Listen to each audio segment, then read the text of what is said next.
Bill's dad,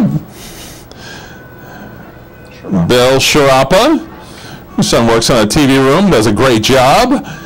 Blowing the bugle today is his dad. Thanks for joining us. And here they are for race 8.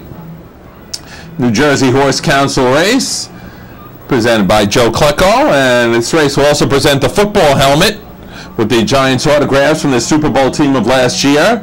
1 CC Racy, owned by Chiodo, and the Timothy Tobias stable with Stacy Chiodo. 2 Touch and Go, owned by Edward Bloom with John Sheehan. 3 Devan's Girl, owned by Kyle Caulfield with Kat Manzi. 4 Joyful and Joy, owned by Joseph Alflin with Mark Lewis. 5 Tidewater Tomahawk, owned by Anthony Lake with Joe Rico Jr. 6 Diane Shark, Racing Team of America, and Eric Abatello.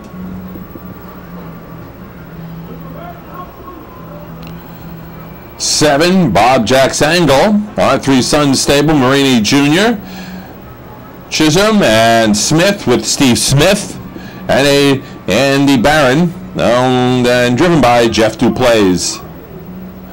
Exacta, Try.